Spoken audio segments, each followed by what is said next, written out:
Okay, looks like we're live. How you doing, guys? How's it going? Been a while. Oh, I think I can see, man. We've got 22 in, Jerry. I can see it there on the screen. How you doing, right? How's it going? I've got echo, haven't I? I've got echo. I think I can see, man. We've got 22 in, Jerry. I can see it. Right. I think I've got echo, man. No, you're good. You got an echo on my end, Jerry? No, you're good now. All right. Okay. How's it going, folks? Been a wee while. Been a couple of months now, I think, since I did a live stream. As you can see, I've got that big, handsome man on the screen. The DRAM Yankee himself is there, Mr. Jerry Kersey. There he is. Look at that. We've been having a wee bit of a technical issue, guys, so I don't know what's been happening. I'm doing this on my mobile at the minute, so I don't know how long it's going to last or how we're going to get there, but we're going to try and soldier on. And it's such a real shame because we've got so much to talk about and so much to share and so much to look at. And all these great bottles that I've got sitting here by my side. So, yeah, I'm going to try and rattle through. I think we've got the DRAM Yankees in. Gabe's in. How you doing, Gabe? Mr. Ian Cockcroft is in. Let's see if I can scroll this anymore. Whiskey Street Owl's in. Maybe you might be able to help me a wee bit more, Jerry. Andy C's in. Yeah, Mike Molasses is in. He's good. Whiskey Street Owl, how you doing? Yeah, there's a few there. But Alan yeah. Ward, Andy Cross. Wow. Andy C as well. I don't know if that's Andy C and Andy Cross and Andre. A lot of familiar old faces. So Neil Bloor. Yeah. I think we've covered most of them, guys. Guys, if I've missed you on the chat, then please forgive me. It's not been intentional, but I'm trying to do this the rough way at the minute. So yeah, guys, just a quick one. I just thought I would come back. As you probably have been aware, maybe you're not aware, but the DRAM Yankees just paid a visit to the UK. He's just had a wee trip up north. We jumped in the car. We did a wee bit of driving. Well, I did a wee bit of driving. The DRAM Yankee did a wee bit of sleeping in the passenger seat, you know. Try to teach me poker all the way up to Scotland. Yeah, he's been doing a lot of drinking. So while I'm on the subject of drinking, let me get something in my glass before I kind of lose my plot here. I don't know whether to go Scotch. Well, I'm going to just start with the R10, really, just to kind of get me. All my planning's going out the window because the last half hour I've been trying to get my sound. Got an issue with my sound, guys, so I don't know what's going on with that. So let's have a wee blast of this. Aaron, cheers to everybody who's popped in. Let me put a little bit of something here that really touched Alan Highland Hamish, and I don't see him in here yet, but I'm sure hopefully he'll be along. Presented us with a couple of these. Absolutely. Personalized. I don't know if you can see that. It says DRAM Yankee, Inverness. Yeah. As you can see, the DRAM Yankees organised. Mine's is still indoors in a box somewhere. It's stuck away in a cupboard. So here we go. I'll have to have Alan, if you can remember what this was. I think it was Weaves. It's one of the inaugural Weaves bottles, I think. I'm not too sure which. It was something from up Hamish's neck of the woods. But yeah, no, big thanks to Hamish. I haven't seen him in. I don't know if I think his reception up in Inverness is not the best, so he tends to kind of maybe watches these on the replay. I tend to get a few comments from him on the replay. But yeah, guys, it's the trip north. It was fantastic. Good to have the Yankee here. We had a wee get together here at my place at the shed. Some of the Manchester whiskey boys all kind of popped over. I think Gabe's in, isn't he? Yeah, I think I've seen Gabe in there. Gabe, look what I've got here, mate. Got this waiting for you whenever you're ready, mate. You can we'll need to arrange how we're going to get this to you and what we're going to do, mate. So the DRAM Yankees dropped that off for you.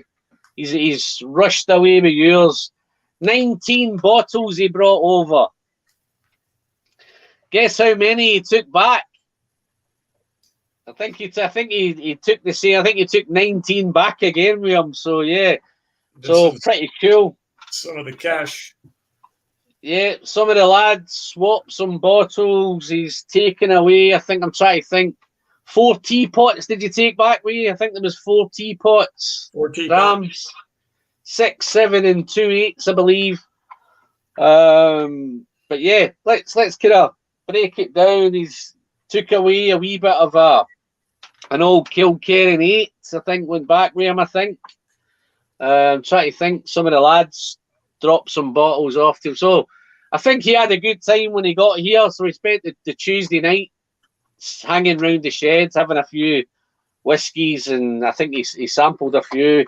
He brought his special Jack Daniels single barrel with him. I think Mr. Slinger knows what that tastes like. I think Mark's still in, I think. Hopefully he's still in. Hopefully he's no capped over with that Jack Daniels that he's got there. Yeah, talking about Jack Daniels, the DRAM Yankee brought me a nice little surprise. Jack Daniels Heritage Barrel. You know, some good stuff kicking around. Little bit of Angel's Envy. I've got a new cowbell going on. It's all cracking on.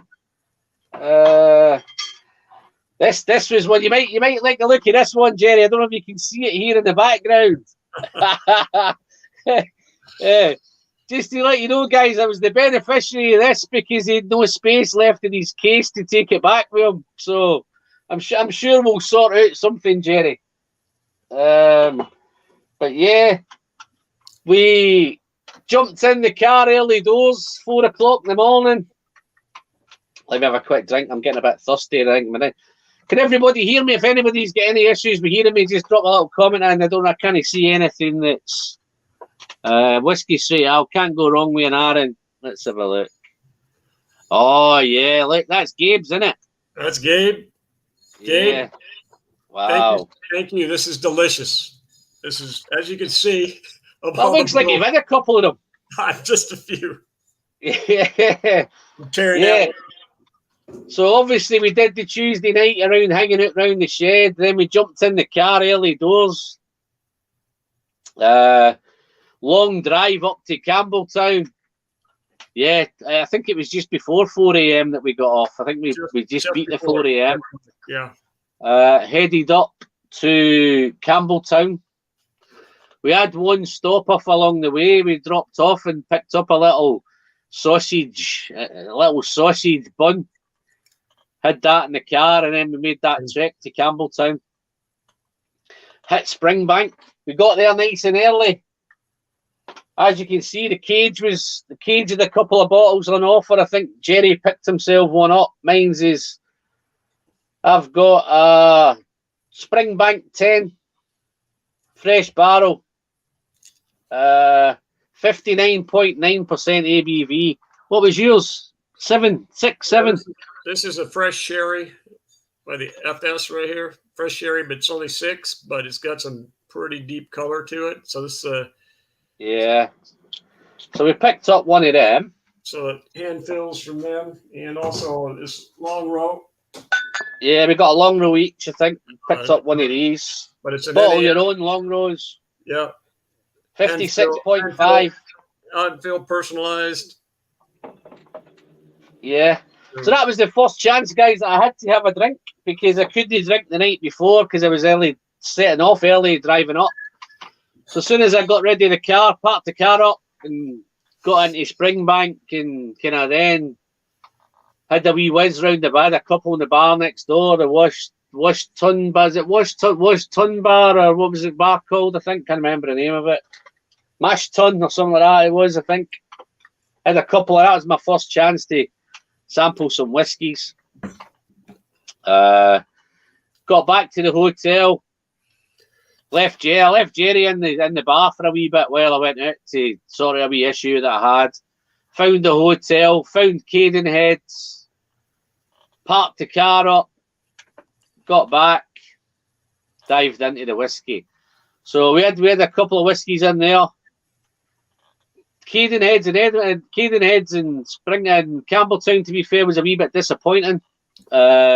No sherry cask whiskey. I couldn't believe Cadenheads and no sherry casks. I think the Yankee tried a few in there again. Got his magic glass out and I think you had a few by then, didn't you? You'd be tackling in, diving in. Just a couple. Being a bit greedy, you know. So, yeah. Yeah, so Alan was the washback. Washback, that's the one. Washback. Yeah. So very cool bar. Washback. As you can see, this ton right here. So they cut a ton in half, and where you sit was part of it, and then up above over your head was the other half of it. So it's really, really cool bar for these. Those who haven't been there. But it was very cool.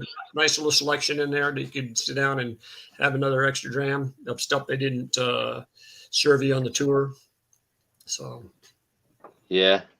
So I've got another couple in. Semi-FX. Bassa, how you doing, buddy? Papa Q's in. How you doing, Papa Q? Did you get my message, Jerry? He's in Nebraska. Papa Q. Yes. Yes. Alan Ward's in. Patrick C's in. Got a few.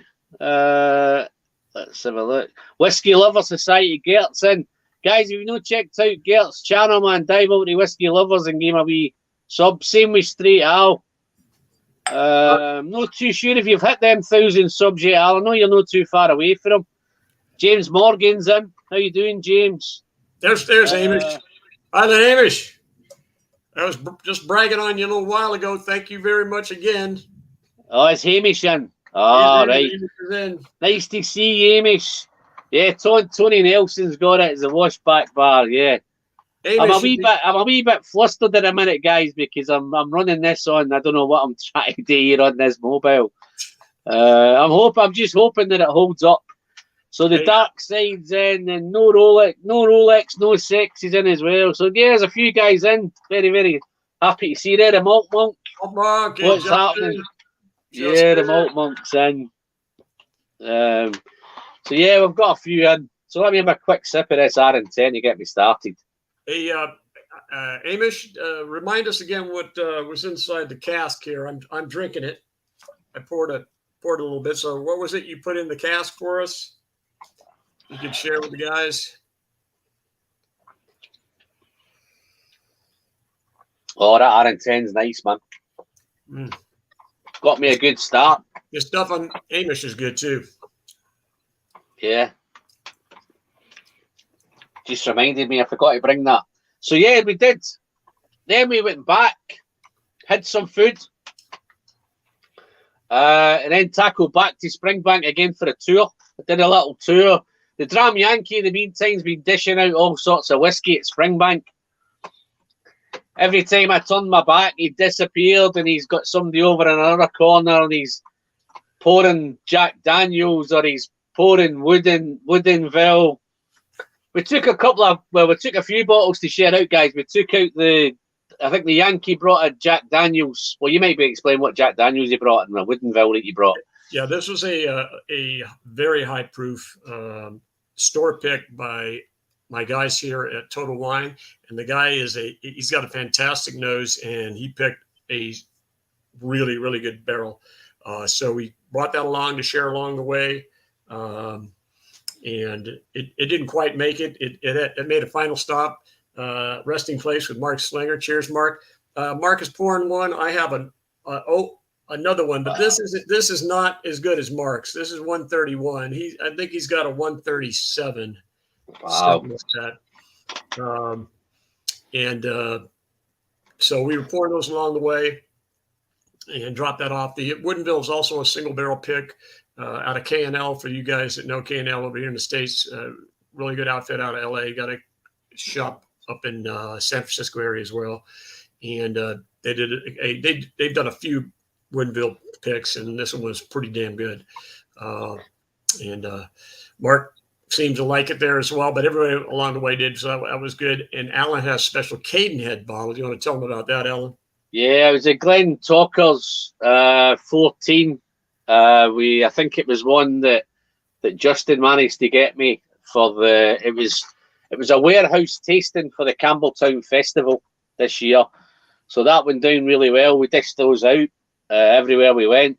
Some distilleries were up for tackling it. Some distilleries were not up for tackling it, but we certainly the ones that couldn't drink on the job, which could understand, we managed to try and bottle some little samples and basically we dished out as much as we could. I won't tell you where my bottle ended up yet, because that ended up right to the very end of the tour. So I might be able to give you a wee insight when it ends. Just a quick one, guys. If I'm not ignoring you in the chat, I just don't want to mess with this phone in case I just mess everything up and lose it. So hopefully, if you're trying to contact me, maybe Jerry can catch up and I'll try and answer any questions that you have. And I'll tell you what, if I wasn't already going on another trip, I'd be back over there and hitting Mark's man cave up for that barbecue. Yeah, no, so we're up to. We've missed Mark's. Well, we've not got to Mark's. We'll get to Mark's man cave, man. That's a wee bit further on in the trip yet. So yeah, we've done the tour of Cadenheads. We've had another couple of drinks in the bar, dished out some more whiskey, had some food, hit the Arshield bar later on. The bit we're getting to, Jerry's looking forward to the bit where we ended up in the Chinese takeaway, but I'm not going to dwell too long on that. He spent an hour in a Chinese chippy trying to pick some food, man. So that was probably the highlight of the whole trip for me, was that hour with this little girl about 18, man, telling him to shut the fuck up and get his fucking act together and excuse the language. But that's what our tone was like in the end. So yeah, we spent about an hour in there, and he actually came out with a chicken and sweet corn soup and a packet of onion rings. That's the extent of an hour in that Chinese chippy. So then that was us. That was Campbeltown done. We did a wee look around Kilkerran. Never managed to get to Glen Scotia, unfortunately. And then we dived back on the road again. And that drive to Speyside, man.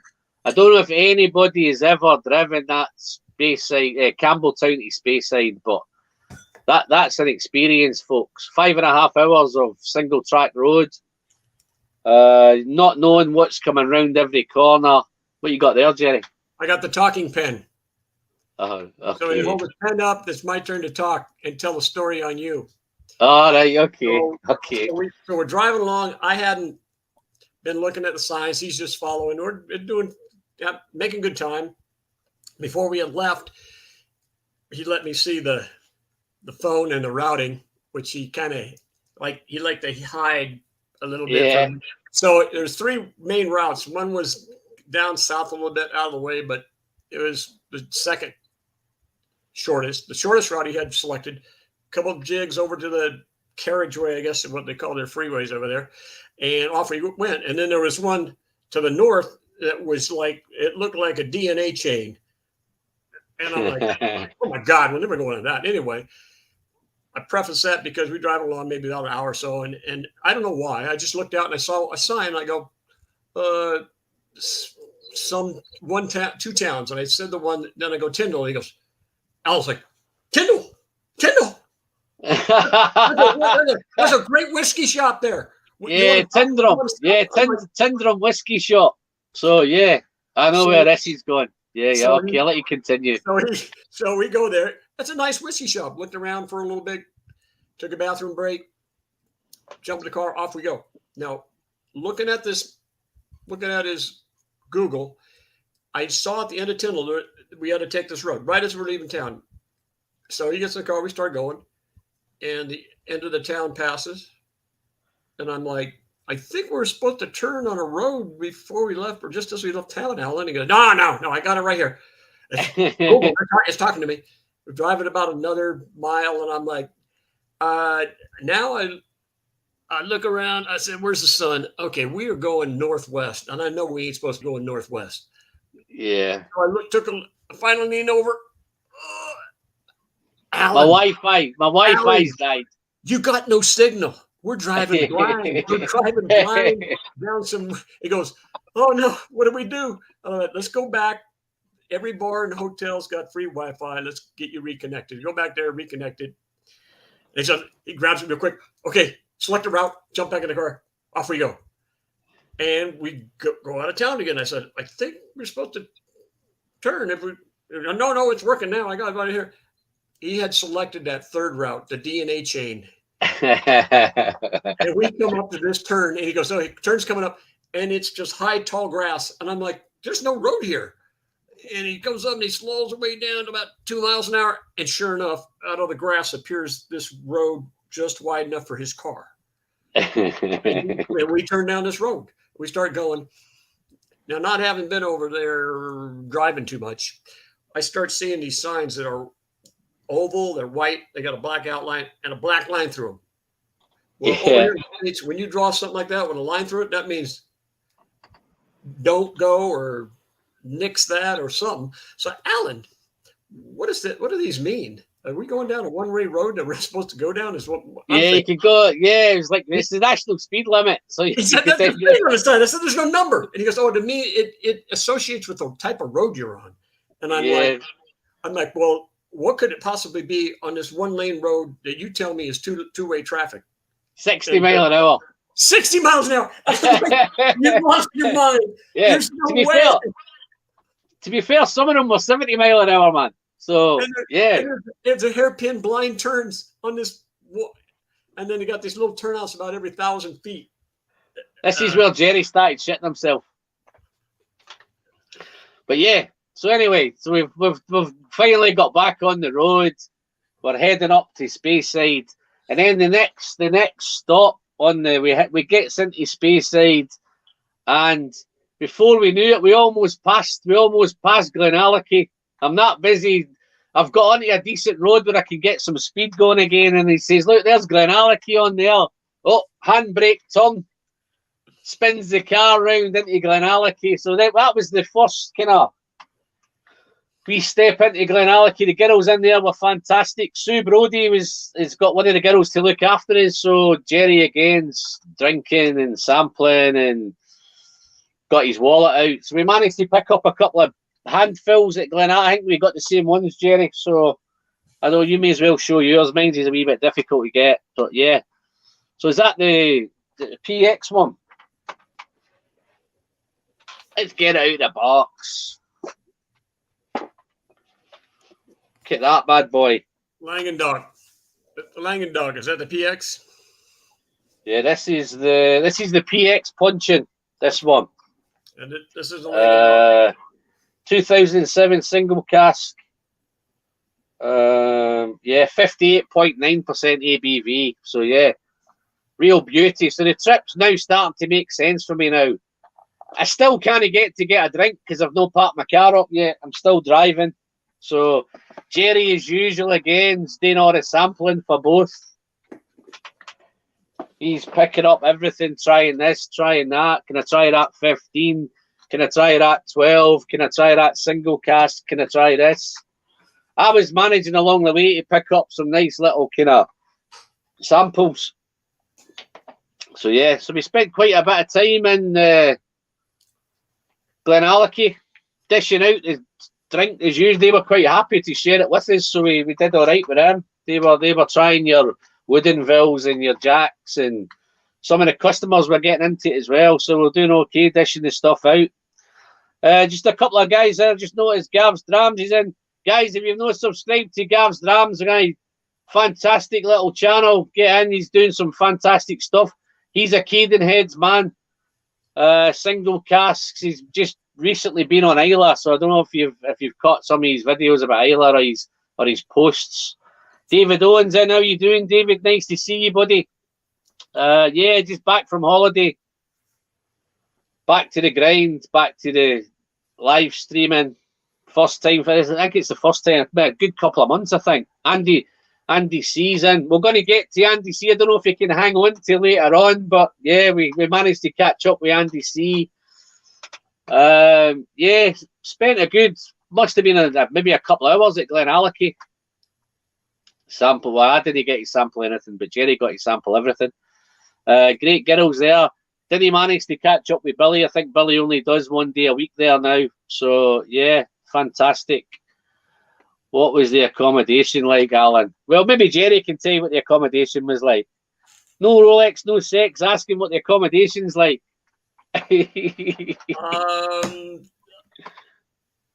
Economy. Affordable. Yeah. All we were probably needing, guys, we just needed a bed to crash on. So that's the kind of, if that gives you an idea, we just had beds to crash on. Gradually, as the trip wore on, they got a little bit better as they kind of went along the way. I think the probably the most upmarket one of all was the last one. Oh, there, Jerry's got some pictures there. Look, he's got his kind of GlenAllachie picture going on. Yeah, no, if you're looking for something, if you want something upmarket, the Ard Shield would be good, but I think it's expensive. I think the one we did, it was the Argyle. We stayed at the Argyle. It's £100 a night, so I think that was all right. Scotty F's popped in. Yeah. If we go back to Campbeltown, remind me of that hotel we went down that had that fantastic bar. Ard Shield. You guys need to hit that up, but hit it up early because they closed down the kitchen like 8 o'clock or some shit. Yeah. We got there at 8, whatever, about 8:30. But let's get some munchies. Kitchen's closed and they're still bringing out food. We're like, what? Yeah. I don't think I like the look of it, but anyway, so we a couple hours in GlenAllachie. Then we headed back. Did we head back to the hotel to find the hotel then, or did we go anywhere else? No, we stopped off in Balblair. Had a little stop off in Balblair at the Mash Tun. Jerry's fallen in love with some Glenfarclas family casks and all that, you know. So he's checking out the prices of those. You could buy them by the DRAM there. Apparently, it's only one of 2 collections in the world that has all of them. Which I think he priced in 83, 84, and 85. So the variance in price was like kind of £38 for the 83, I think. Correct. 290 for the 84. 400. Is it 400? Okay. So it was a bit pricey for the 84. It was ridiculous. And then the 85 dropped back down again. So then he's hastily trying to find some little bottles to buy them. So we ended up back to the hotel. That's when we went back to the hotel. I think we're doing quite well now, Jerry. I think we're coming up to the Highlander bar now pretty soon. So that's going to be quite good. So yeah, we checks into the hotel, asks about food, blah blah blah, none of that. So Jerry goes out to find some bottles for his little family casks, and he comes back. Says, when you're out, just try and find out about food and about a taxi and get some numbers for taxis and all that, you know, because I knew we needed a taxi to go out that night, and there's no way I was driving again. I wanted to get some whiskey and get some Guinness and get some whatever. She comes back with a load of phone numbers and says, she said these are the phone numbers, but you might be a bit hit and miss. So we managed to do all right. Got a taxi into the Highlander bar. I don't know if any of you have been to the Highlander bar, guys. The Highlander Inn in Clynelish, guys. Totally recommend it, man. Dive in. Got a couple of nice little Japanese lads working in there, man. Don't ever call them Chinese. You know, you might not like the response you get if you call them Chinese, but yeah, they're definitely Japanese. Yeah, no, real cool, man. Yeah. And before you ask, they're not father and son, guys. They're not related. They're just, you know. But yeah, no, a couple of real guys. We had some food there. Dived into their whiskey bar and spent the night there. We did manage to jump across to the Copper Dog. Had a quick one in there, I think. Very nice. Highlanders Inn seems a wee bit more kind of, you know. Oh, Jerry's, there he comes. Pens up. Crack on. So we go over to the Copper Dog, right? Yeah. Copper Dog, yeah. Yeah, we're walking downstairs, and there's this bar there, and it's not well appointed. And Alan goes, there got to be another bar in here, isn't there? And they go, oh, yeah, that's upstairs. So we go upstairs, walk in, and the door opens to the right, but it was propped open, walking in. Very nice bar set up. We sit at the bar, young kid behind there, you know, kind of, yeah, what do you want, you know? And we get to talk to him, and he and Alan starts smooching him, and he's like, oh, you guys actually know him. Well, that guy knows something. so he's impressed. Alan knows all this stuff, and he looks over, and there's a bottle with this name on it, and that name was Alan what? The Quake. Quake. So he said, "Hey, I got one of these bottles, you know." And then Alan says, "Guy, you know, there's a bar around here somewhere. It's supposed to be pretty good called the Quake." And the guy behind the bar goes like this. Okay, and I knew something was up when he did that. I'm like, "Uh-oh, something's happening here." And he goes, "Sir, you're in it." Yeah, I thought we were in the copper dog, but yeah, apparently we were in the Quake. That was pretty funny. Yeah. Now here's the great part. So we get done and we're leaving, and as we're leaving, remember I told you the door's propped open, plastered on the door in big letters, the Quake. The Quake, yeah. Not where we'd open it. We know we were in the Quake, but it was already open and we didn't see it as we walked past it. Yeah, Tony Nelson's put it was Tatasuya was the little Japanese lad. Yeah. And little Kai was the other one. So yeah, the two fantastic lads, guys. If you're ever anywhere near the Highlander Inn, drop in and tell them the whiskey friend sent you, and they might look after you with some whiskey. So, but yeah, no, with the cracking, so we ended up spending 2 nights there, both nights in the Highlander Inn, taxis back and forward and all that. So then we were heading off. Where did we go next? Yeah, we were heading off to meet Mr. Slinger the next day, weren't we? Yes, I'm at Glen Moray. So we met Mark Slinger at Glen Moray. We managed to pick up. I hope you've got your Glen Moray bottle there, because I've not brought my. I've realised I forgot to bring my Glen Moray bottle.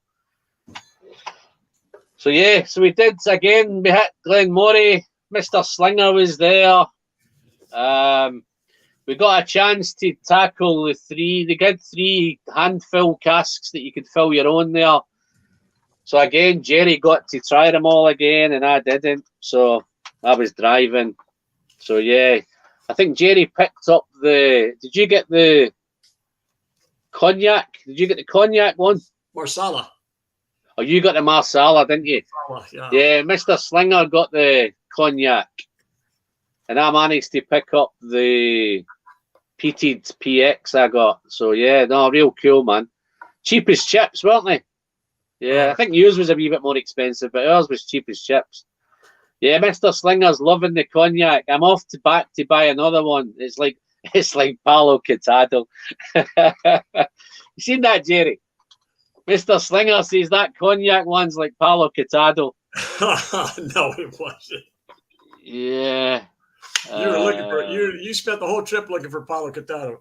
I know I did. Yeah, I couldn't find much Palo Cortado. We didn't find one. We did not find one. Yeah. Somebody's mentioning the Thompson Brothers SRV5. There it's there. Who's this?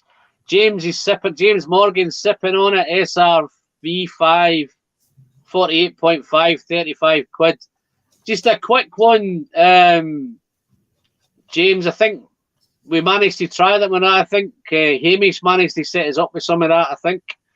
And just a quick one, just to let you know that there's a sample review coming out tomorrow on YouTube, and it happens to be that SRV5. So you've got a quick sample review coming out tomorrow, which is that one. So it's absolutely fantastic for the money. Just a quick spoiler.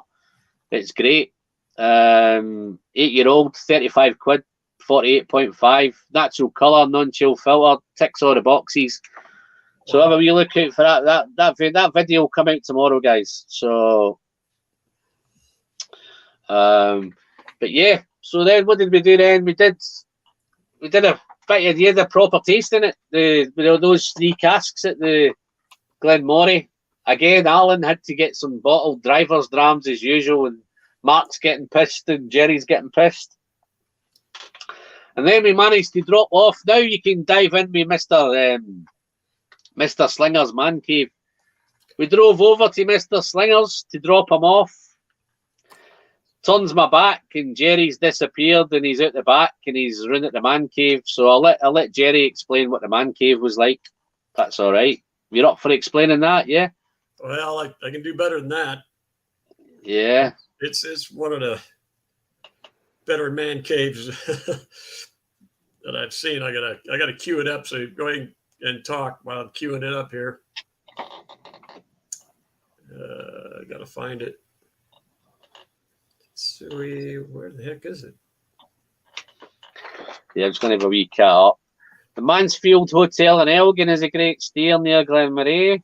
A lot of them are talking about the... Yeah, Tony Nelson was up there. Some Airbnbs in Campbeltown. So, yeah, if you plan any visits, guys, then... Yeah, I'm pretty sure there's enough places to stay. Scotty F's in. How you doing, Scotty? What you up to, mate?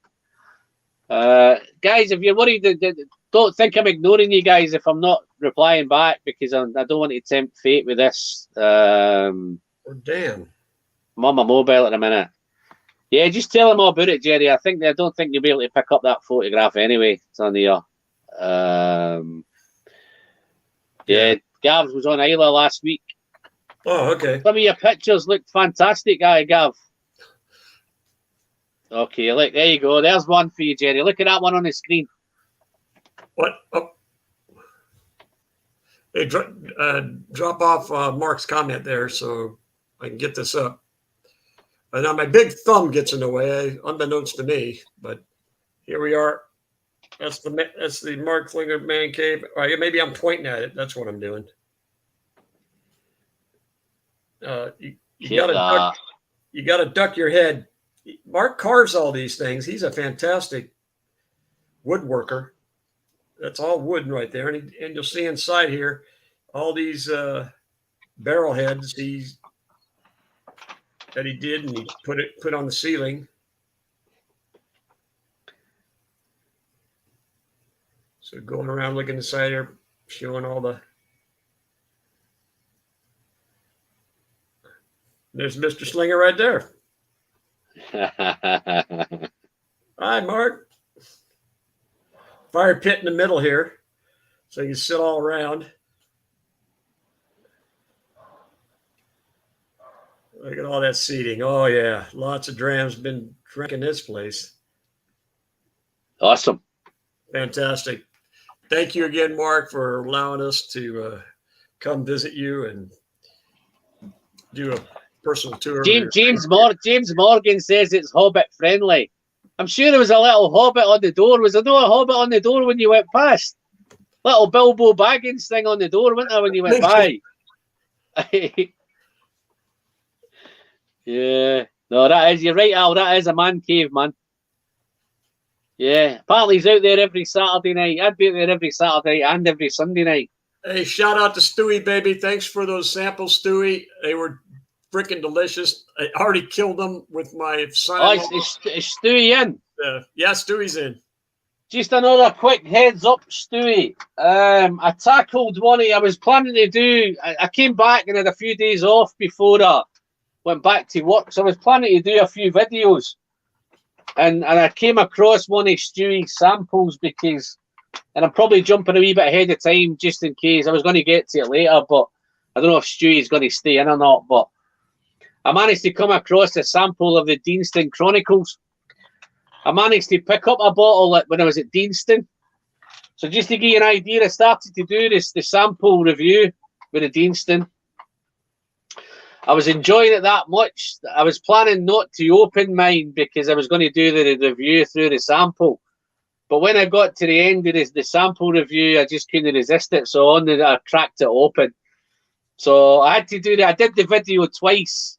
So if you're a Patreon, then you'll probably find that the original sample review went out on Patreon the other night, whereas the proper review of the Deanston Chronicles is coming out maybe sometime maybe next week or the week after. So I'm quite a wee bit ahead at the minute. I've got quite a few videos backed up, to be fair. But the Deanston Chronicles, I actually thought I brought the bottle out, but I must have took it back in. It's probably lying up at my bedside cabinet, Jerry. That Deanston Chronicles. But folks, he's got a lot of cabinets. He's got there's cabinets all over the house, and they're chock full. Probably in excess of 600 bottles. Oh, here we go. Look, there we go. There it is. So yeah, I actually opened it. So I've had a couple out of it. Very, very nice. Real nice. It's got that kind of Madeira Yeah, I think if I'll come to the Deanston actually when I get to Deanston. So yeah, where are we? We've left Mark. Yeah, you've dished out your bottle of Jack Daniels and we've jumped in the car and away we went. Headed off then to meet the other geezer. Who was the other geezer we headed off to meet? At Tomatin. At Tomatin, Highland. We had met up with Highland Hamish at Tomatin. Oh, maybe we shouldn't be saying that on live TV, maybe. Maybe. No, we didn't meet. We meant to meet Hamish, but I think there's a guy that bore a real good resemblance to him in it. Yeah, I think he was busy at work instead. Yeah. He sent his twin brother along instead. So yeah, we had a good time, and again, Jerry was diving into Tomatin, man, fucking drinking anything that was gone. Again, guess who was driving again? So yeah, so the Tomatin. To be fair, the kids at Tomatin were diving into. They were loving Jerry's Woodenville, his Jack Daniels. The Glen Talkers again went down well. So yeah, we did pretty well at that. So we've been making good time. All by the way, with all this, the tour worth 35 times 2 for free. So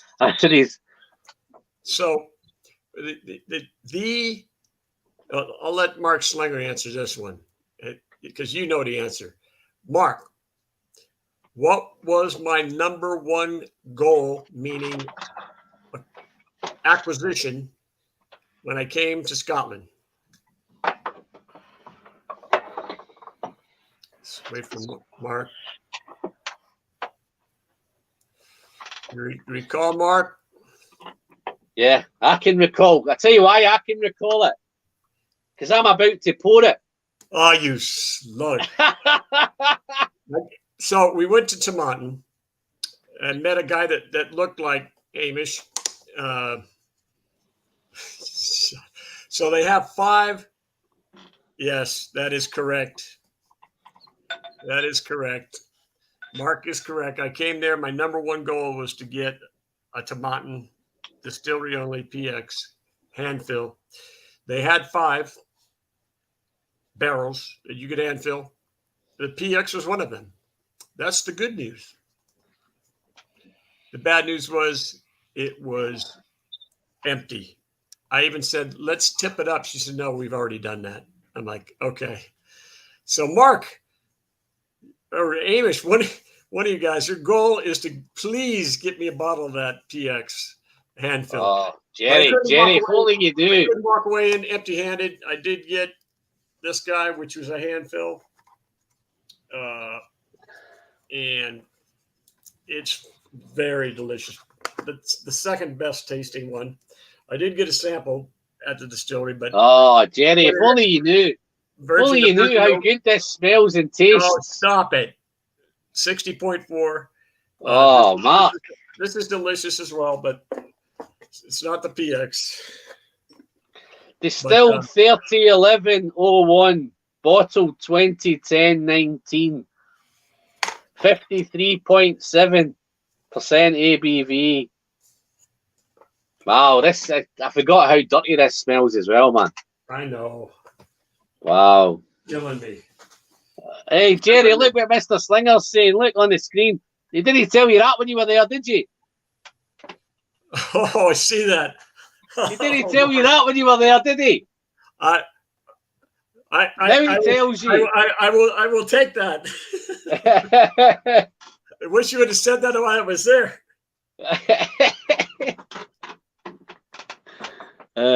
Leo Chavs popped in. How you doing, Leo? Nice to see you, buddy.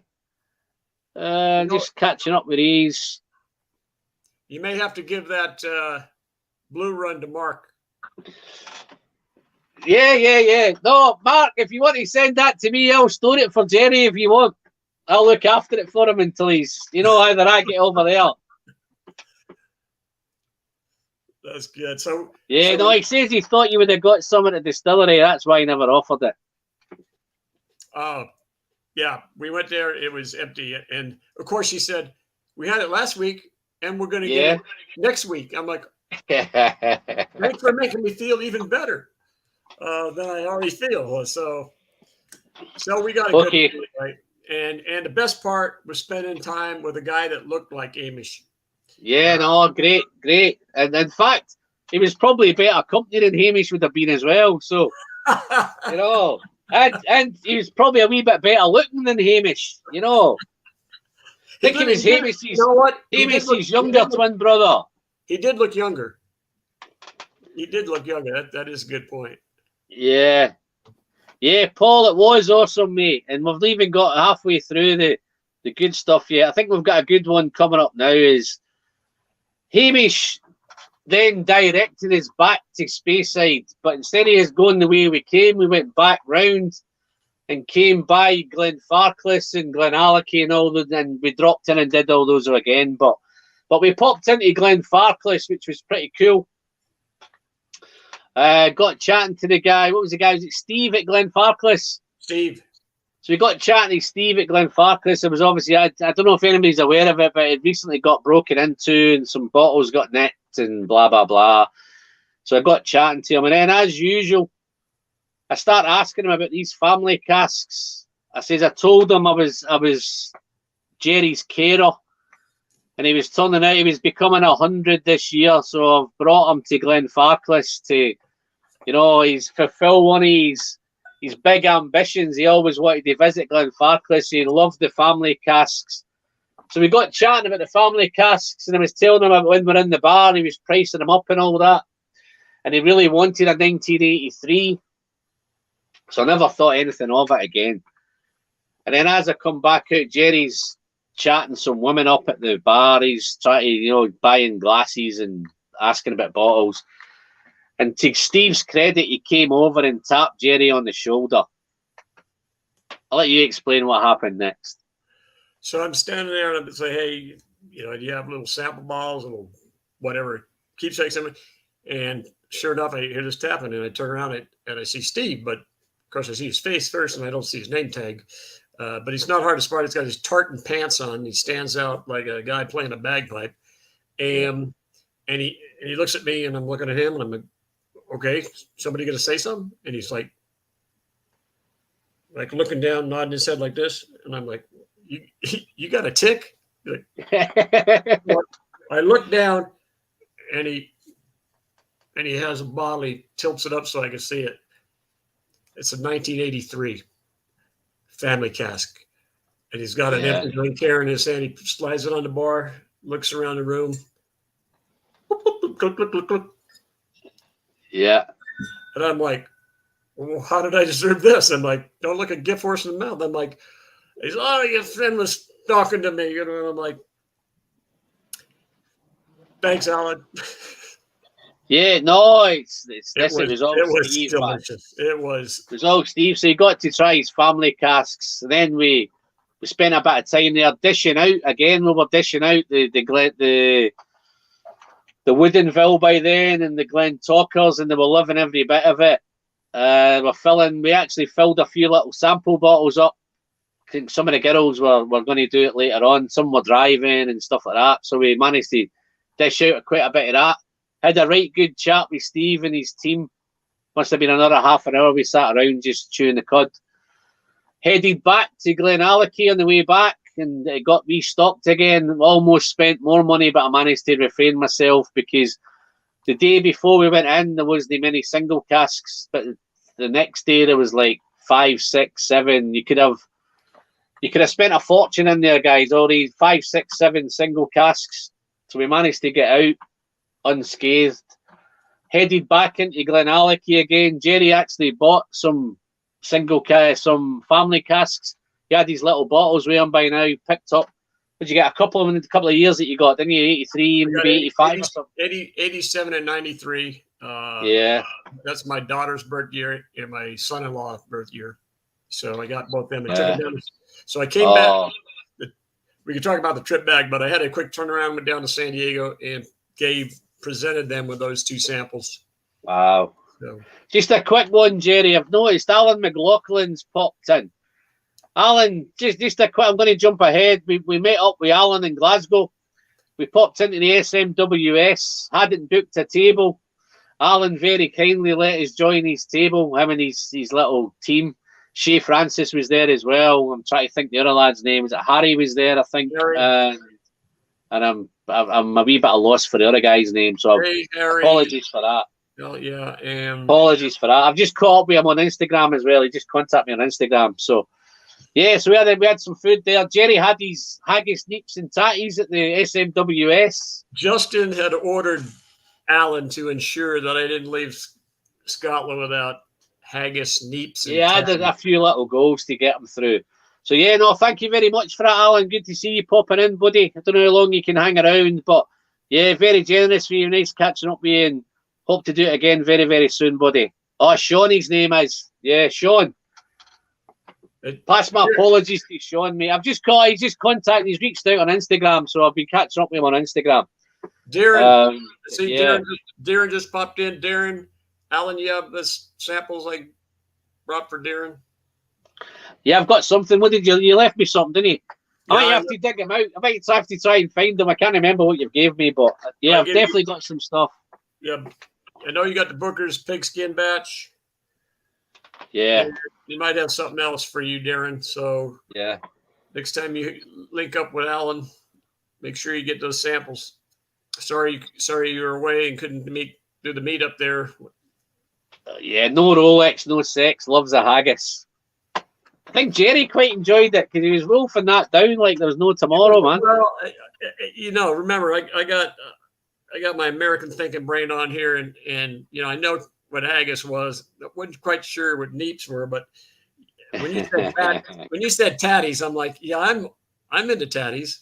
Yeah. You were thinking titties, weren't you? You were thinking titties, weren't you? If a neep is a part of a tatty, then I'm. Yeah, you were thinking titties, weren't you? Not tatties. Yeah. So yeah, Whiskey Street. Al said he spent the weekend there and there. Yeah, no, Alan's going to be listening in. No worries, we'll be listening in while I'm doing a bottle split. Okay. What you splitting now? I'm good, thanks. Darren, anything in the glass tonight? Just a few bits catching rounds. Yeah, I'm going to have a wee taste of this. Oh, Jerry, man, I bet you wish you were back here now with this. This is... I forgot how good this was. Is it? Oh, shut up. Is that the PX? Yeah, I thought we were talking about it. But remember the girl? Well, we started out with the little girl, then the lady came over, the older one who actually... Yeah. The young ones didn't know what they were doing. The one that I actually did the hand pour with, they didn't have the PX where I could get my own bottle, but she had the last sample bottle. And so I did get to try it. To talk her. That's yeah. That's the PX. So I'm saving that. I'm saving that for when my son comes over. But anyway, back to the story. We're at Glenfarclas. You got that right there, Leo. You got that right, Leo. We leave Glenfarclas and we run past the mash tun so I can get my samples. Yeah. And then we're back on the road. Back in. We were planning to eat food in the hotel that night, but when we went in, it was full of kids. And they all had like pizzas and bottles of Jack Daniels on the counter, so we decided not to eat there that night. We had a really nice Chinese, not Chinese, really nice Indian that night across the road. Taxi back to the Highlander Inn. So we had another good night in the Highlander Inn with Tatsui and Kai. Another great night. I think Tatsui was off that night. When it was just Kai was on that night. So yeah, then where did we head next? We headed, we're heading up to Inverness. Yeah. We had a chance to meet up with Hamish properly. Hamish spoiled us, took us round Inverness. Where did we drop in first? The whiskey shop wasn't the whiskey shop. What was that shop called? And I don't know if Hamish is still in. He might be able to tell me what the name was. But that's where you get the Accommodation? It wasn't the whiskey shop. There is a whiskey shop in Inverness, but it wasn't the whiskey shop that he took us to. Got his little Turkish mate running that one. Hamish might and we had another taste. We had another tasting in there, didn't we? We both had a good few in there. I managed to pick up the Ardnamurchan cast strength when I was there. which I think I might, just to show you how well I'm doing with this one, Jerry. Ooh. Yeah, review's out, guys. If you've not caught the review, you know what you're going to do next. You're going to go and check out the Ardnamurchan. Very, very nice. Fantastic. Yeah, Hamish took us around. We had, I don't know, we must have had 5 or 6 in there. Different things. I think I tried this before I bought it. Trying to think, lots of cast strength whiskies. Dished out again. The Woodinville went out again. The Glenfarclas went out again. The bottle's getting a wee bit kind of further down now. Then we did another wee walk right to another little wine and whiskey shop, and Jerry got to try some stuff. I think that's where we got to try most of the Thompson Brothers in there. I think some Correct. Thompson Brothers stuff in there. I think that's when we got to do the SRV5. I think. Yeah, Stewie. I'd be disappointed if you didn't, Stewie. Yeah. So I've got the good one coming up. You want to look out with me. It's probably going to be a couple of weeks yet, but this tasting you gave me was wonderful, man. I managed to pick up a bottle at the distillery. So yeah. Then what did we do? We went out in the town with Hamish, didn't we, for a little bit? Had a few beers. Was it the malt room? The malt room, yeah. We did the malt room. Jerry was obviously looking to get some dark ales. You know, he's searching everywhere for a dark ale all over the whole trip. You know, he wanted a dark, but didn't want a Guinness. Figure that one out. Whiskey friend, Wood Winters in Inverness. Yeah, that was the one. Yeah, did that. Nice little time in there again. I think Jerry got to try a wee bit more than I did again. Because he was just greedy. You know, I was too busy gabbing and chatting and talking to people that Jerry was just down in drinks everywhere we went. We ended up in the malt room. How about some of that? We had some good drinks in the malt room. I met a little porn star in the malt room as well, Emmanuel. Yeah, yes, she was tasty. Yes, you did. Yeah, she was tasty, man. She tried to drag me back to her hotel, but you know, Jerry was having it. So he was spoiling my fun a little bit. We ended up going for some nice food. What did we have? Did we go Turkish? Was it Turkish we went? Yeah. Turkish food. Yeah, we had some nice Turkish food. Turkish haggis, I think. I don't think we had Turkish haggis. And then that was our little trip into. Did we buy any more in Inverness? Did you buy anything in Inverness? I think it was just me that bought the Ardnamurchan, didn't I? Just the Ardnamurchan, yeah. So then the next day, guys, we're heading back to Deanston. We're heading to Glengoyne, to be fair. Yeah, Glengoyne. No, we went to Clynelish. Oh, yeah. I always missed the best part out. Yeah, we did Clynelish. We did Clynelish. I managed to blag again. I was driving again, and Jerry was drinking, but I managed to blag a couple of decent little samples from Clynelish. I got a nice one, Gabe. I can't even remember what it was now. I've not brought did I bring the samples? I've not brought the samples out of me. But I've got a load of samples, guys, that I picked up along the way, which I'm really looking for. As if I need any more samples, but I managed to pick up a load. I managed to blag a load. So I got I think it was a £500 bottle of Clynelish. I managed to blag a sample of that.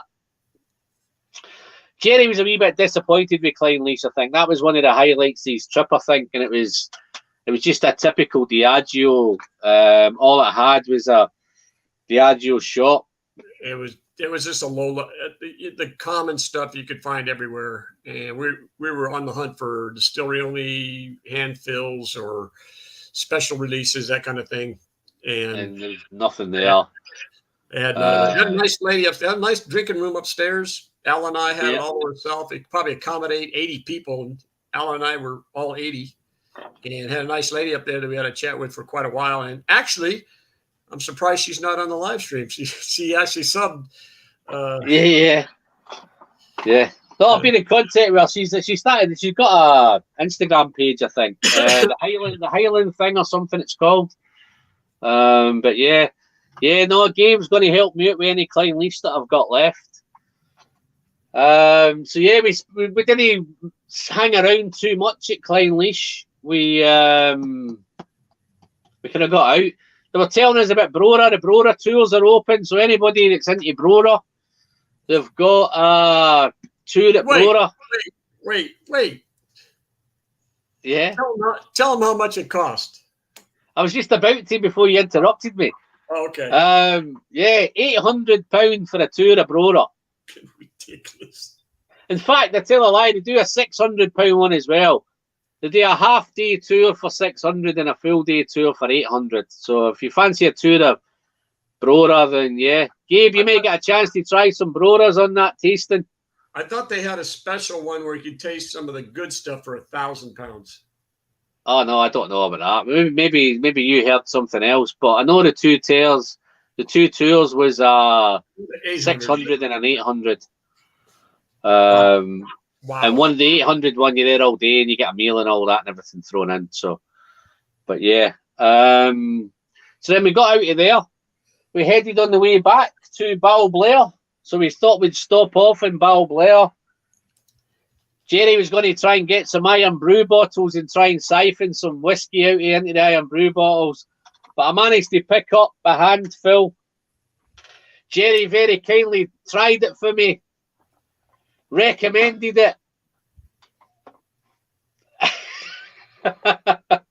And he immediately said, I'll take a bottle. I'm like, okay. Oh, Jerry said don't buy it, but he goes, well, should I buy it? And I go, no. And he goes, okay, I'll take one. Yeah, I bought it. So they brought back, just for the handfuls, they brought the old bottles back with the old magnetic strips and everything. So I couldn't resist it. I got bottle 131. What is it? Pale gold, vanilla, coconut, plum, light and spicy. 49.5. This is cast number 547. 2006 was that make it then? 2006, that's 16? 15, 16, something like that. 15 and a half. Yeah, 95 quid. Not too bad, that, I don't think. I don't think I went down too well at Balblair with the girls at Balblair because I kept calling them Old Pulteney. You did. I kept thinking it was at Old Pulteney for some reason, but it was Balblair. I did manage to pick up a load of samples, so I got all the stuff that Jerry got to drink. I managed to pick up. I got some 18-year-old. I got some 15-year-old Balblair. 12-year-old.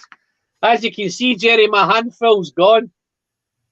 So I did get the Balblair handful, but I managed to have a wee drink of that, so that's gone. It's actually quite nice, so I'm quite happy that I bought it. Anyway, let's have a sip of this tomato. Good pause for everyone to get a pour and tell us what you have. And I'll get a pour as well. So let's pause in the action. Oh, hey, Tim, how you doing? Donner pass in. Ah. Yeah, Hamish spoke highly of you and said you love the malt room as well. I'm going to get a pour. What am I going to get here? Let's get something really dark.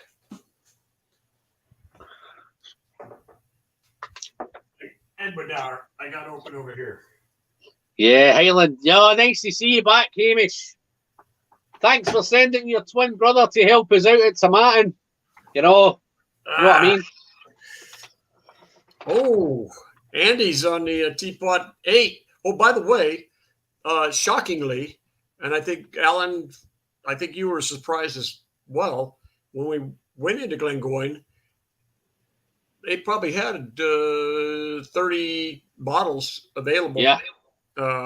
And still available, guys. If you want to buy the teapot, you can still get it at the distillery. Did it, but it may be the last of the teapots, so you might want to hurry. Yeah, so we dives now into Glengoyne, had a whiz round. I was actually looking forward to, because Jerry had a couple of orders from the States that he could buy You could buy up to, I think, $500. Some couple of guys were asking me to get them some stuff. No, very nice. Where the hell is it? So I thought when we get there, maybe last time I was there, I saw some really nice Tamdhus, really nice old 19, 20, 25-year-old Tamdhus. And I thought they might fill the trick. But at Glengoyne, apparently, they've taken all the Tamdhus off because they're trying to promote their own Glengoyne stuff. So they had a gin section instead, which looked load of shit. But they took all those beautiful Tamdhus off and filled it with gin. Yeah, I think you're right there, SMWS Bath. I think we thought the same thing. I think Jerry tried it and he thought it was a bit oaky. The handful, Jerry, 175 quid. It was really, that particular one was completely unbalanced. It was so oaky. And I, being a bourbon guy too, I like oak, and that was just way out of balance. I mean, I've had that much oak in a bourbon, but the bourbon is so deep, rich. A lot of times it can balance that out. With scotches, when you get super oaky like that, I don't think it has a punch to balance it out, unless you got something like this Edwardar. Ooh. So yeah, I said, no way. That is, and I didn't get the number of the barrel, but they switch them out every so often. Yeah. How's that one, Neil? Neil's on his second DRAM from the Springbank shop, Bartland. SimFX, yeah, it was, and that was the other thing. I think it was 175, and I go, yeah, that's kind of stupid. No, they've got so expensive. So we had a wee whiz through Glengoyne, took some nice pictures, had a wander around. Jerry popped up to have a look at the waterfall and all that. He was super impressed with the waterfall. Yeah. They don't have big waterfalls like that where he's from, you know? It looked like a sewer pipe sprung a leak or something. That's not much more. Hamish, thank you very much for that super chat, Hamish. Thank you very much. Still laughing now, thinking back to Saturday afternoon, carry on in Inverness. Yeah, no, but listen, Hamish, I'm up for trying it again, my friend. So I might be in contact. I don't know how Jerry might be about coming back over again, but I'm definitely, next chance I get Hamish, I'll give you a shout, mate. But thank you very much for that super chat, guys. So cheers, Hamish. I'm just going to finish off this Tomatin PX handful. Yeah. And look at this, Jerry. Timing's perfect. Look. Great Tomatin PX handful. Tim, once again, Tim, thanks for making me feel good. Yeah. Just like the lady, I should have been here last week, or you should be here next week. I'm like, stop it. Leo's pouring a Glengoyne 18. For this Virgin Oak I got, that it was delicious. So I'm looking forward to cracking that. There's Big Simon. How you doing, Simon? How did the trip go? Hey, Simon. Simon was on a cruise when we were up there, Jerry. Aye. He was doing some family time, you know. He was snoozing and all that, you know. I think it was a med cruise, if I remember right. He was on the Mediterranean, so just a shame I missed him. Next time, Simon, thanks for dropping in, buddy. Hope you're enjoying the chat. Alan's don't get many Springbanks for 55 quid. Yeah, no, I think I picked up one myself. Got a 10-year-old Springbank mine. 60. All the cage up to 11 from the cage is 60, all the way up to above 21, I think. Yeah, but pretty decent prices for that. Anyway, Leo Shape, Leo, if we hadn't given you a shout out to Leo there. He's in the room. Yeah, I think I got him earlier. Yeah, Chav, he's on an 18-year-old Glengoyne.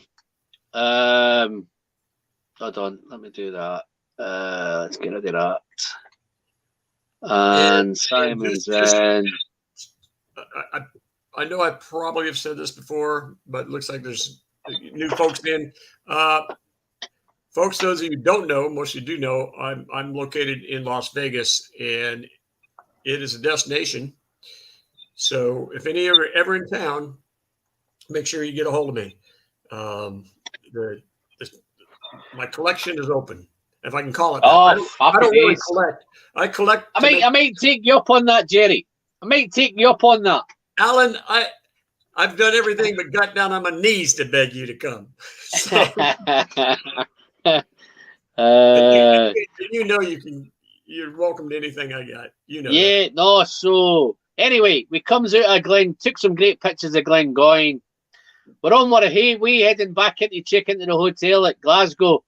And then Jerry has a wee bit of brainwave. He's looking through his sat nav and finds we'd planned to come to Deanston the next day. But he says, we're on the way to Deanston, why don't we just drop off at Deanston now? So that's where he's drinking and his spending got out of control. So he heads up into Deanston, takes a wee detour, drives in, parks up, heads in. Alan McLaughlin's going to visit you in Vegas, Jerry. All right, Al. Alan's going to visit you. He's going to bring his wife. Yeah. Where are you out of, Alan? He's from Glasgow. Is it Glasgow? Okay. Yeah, we met him in the SMWS, man. Oh shit! That's okay. That Alan. Yeah. Alan, big Alan. Or yeah, big Alan. Yeah. I'm sitting next to me. Couple of Alans. Yeah. That's right. Big Alan, you big Alan next to little Alan. Yeah. Simon Ritchie's going to charter a flight, Jerry. Who's that? Simon. Yeah. The wife's always saying, comes in, goes, you're out of control. You've got too many bottles. You'll never drink them all. I go, you're right. It's not for me to drink. It's for me to share. Yeah. Okay, Jerry, here's the moment you've been waiting for. Right. Tell them about Deanston. Yes, so we go up to Deanston, and very, very impressive location right next to a river, and it's really a river. I see some of these, we've crossed over some bridges, said river whatever, and I look down, and it's barely pissing. I'm like, that's not a river. It's not even a stream. But this is a river, and I don't even know what river is it, Alan? I can't remember, man. Anyway, it's a big river and very picturesque. Stone wall right there. You walk along the river by the street and go up the distillery into the room. Nice tasting room. And then they got the tours going on. And they have a number of distillery only and hand fills along with the chronicles that you can get. So looking through the hand fills, distillery only ones. That's my cue, Jerry. That was my cue there, mate. Okay, pour it. So there's like three I'm trying to choose from, and they're trying to be neutral. And finally I go, okay, stop it. If I'm going to spend this kind of money, tell me which one you like the best. Finally, the guy goes, this one, which is this one. So I got this one, which is the Oloroso distillery only, and I think I'm going the wrong way. 2009 organic Oloroso. Right, 54.9, and this guy, Ronnie, just happened to come in, and the guy there says, "Oh, there's Ronnie. He's the one who poured it." So I said, "Get over here." So I got a picture with Ronnie holding the bottle. I got another one for a buddy of mine who wanted something special here in Vegas. And then I've been looking for a while for something really special for my son-in-law, who I'm expanding his horizons into the whiskey world. And he was born in 1993, turns 29 this year.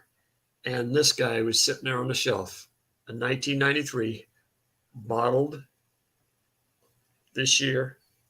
So this is bottled the year he was born, and it turns 29, or it is 29 this year. So and his birthday's in October. So this will be his in October. I think this was like $300. Remember, he's trying all these at the same time, guys. He's trying Virgin Oak, he's trying Oloroso, he's trying PX, he's trying Chronicles, he's trying them all, man. And I'm driving. The only disappointing thing I had at Deanston is when I asked him for some driver's drams, he told me I'd need to buy a tour to get a driver's dram, which I thought was a wee bit disappointing, a wee bit poor show at Deanston, but hey ho, that's how they are. Andy C thinks your port pipe's going to be amazing, mate. Yeah, this is important. Well, I'm glad to hear that, Andy, because no samples of this, and there's only four bottles left of this, so no samples of this either. So I bought 2 of these, and then just one of the port pipes. They had about 6 left of these, but I've been looking for that. I've been looking for like a Glendronach from '93. It was 29, and I just hadn't had any luck. And then we just stumbled onto this because, like Alan said, we're driving down the road, and I finally got some connectivity on my phone. I pull up the thing, and I'm looking at a route, and then I just go distilleries, and then I'm looking. I'm like, Alan, we're going right by Deanston on this route. Yeah. He says it didn't make any sense to go to Glasgow and come back. And he said, "Oh, good idea." So boom, so we popped in. Yeah, so we had Jerry had another little eventful night, another eventful trip in there, sampling, trying, chatting shit, all that kind of stuff. And then we headed into Glasgow. Well, Glengoyne. Then we hit Glengoyne. No, we did Glengoyne first, and then we did Deanston on the way back. We did. We did. We did Deanston first. Yeah, I've done them in the wrong order. So yeah, we did Deanston, and then we headed over to Glengoyne. So we've covered Glengoyne. So some of them, I think we weren't looking to do lots and lots of tours. I think we did the Springbank tour, which I think was one I think was worthwhile because you got to do all but the malting floors and all that and everything, and it wouldn't be really right going all the way to Campbeltown and not doing a Springbank tour. The reason really we did the Springbank tour is because we could pop in twice. We were hoping that the cage would have been filled up again, and they would have had some new staff on, and we could have just got another couple of cage bottles. But unfortunately, when we went back the second time, the cage was empty. Thanks, Ian. Cheers for dropping in, buddy. Cheers, Ian. Thank you, sir. There you are. Oloroso port pipe, deep and dirty, great drams, dunnage dust. Wow. I like it. Ian's getting off. I like that. So yeah, then we, after Glengoyne, that was us heading back into Glasgow. We checked into the hotel, had a little wander out, went into the Good Spirits, had a chat with the lads in there. And then we headed over to the SMWS, and that's when we caught up with Alan, and his very generosity. He gave us his little shout out to join his table. So yeah, we had a few in there, Jerry. We had a few nice drams. Okay, there's the pen. For those of you who are anywhere near the area, if you're not a member, find a member, get into the SMWS. Fantastic place. Atmosphere is exactly what you would think out of the 1920s or 30s, with these big fluffy chairs, and they're drinking. Told you he was 100, didn't I? Very, very friendly and personable staff. And then you meet guys like Ian and his posse that he brought along. Alan, and his guys that I got to chat with quite a bit. Jay and Harry, and is it Harry? Sean, John and Harry, right? Yeah, Sean, Harry, Shay, Harry, and Shay. Yeah, I see me keep bumping into Shay all over the place, man. Everywhere I see, he seems to pop up. So we have bumped into him quite a few times now. So, and then we headed off to the Pot Still, don't we? Yes. Pot Still, had a couple in there. Pint of Guinness, a couple of whiskies. Who turned up there? Alan, Andy C turned up, didn't he? Yeah. Shay turned up. Yep. I'm trying to think the other lad that turned up. Oh, Peter. Hey, Peter. We're just about to talk about you. There we go. We went over to another place. Peter, your timing can't be any better, mate. So we're at the Glasgow stage of the trip. I'd already previously arranged to meet Peter in the Bonaccord after he's finished his work late on. So we had a few in the Pot Still, and then we parted company. We made our way up to the Bonaccord, if there was something disappointing about Glasgow, it was the Bon Accord, because there was no one in it. It was dead. It was empty, but we hung around. And we thought it was on till 12 o'clock. And then when Peter Lee said he was on his way over, finishing work about 10, get there for about 10:30. But the guy shouts it's last order, so I get quickly on the bell to Peter to try to, if he'd set off, or try to stop him coming in because it was closing. But to his credit, Peter says, don't worry about that. I'll pick you up, take you to the pot still. So we ended up going back to the pot still. Shared a couple of drams with the legend Peter Lee and his beautiful wife Denise. I think Peter managed to try the GlenAllachie 16-year-old GlenAllachie? Yeah, the GlenAllachie 16. Got to try that. So we had a good chat there, and then usually we would have like a 2-minute walk back to the hotel, and Peter wouldn't let us walk back to the hotel, man. Alan, I'm looking at the chat. I'm looking at the chat, and Donner Pass is telling me that there's a good good spirits company across the street from SMWS that we didn't hit. No, we did hit it. That's the shop we were in opposite. Oh, then we must. You were after the Irish stuff, weren't you? Remember, you're looking for the Irish bottles. Oh yeah. That's the good. We were in the good spirits. Okay, so we went all over the place. Okay, we popped into the good spirit. You were trying to find some shit Irish whiskey, man, and you couldn't get even any in there. So it wasn't for me. It's from my group here. Yeah, so no, we did try it. But yeah, no, nice catching up again, Peter. And then Peter on the next day, I think he was heading off up to Ardnamurchan, I think. So if you're, I think Peter was fantastic catching up again. And to be fair, I think that's where we got rid of the bottles we were sharing.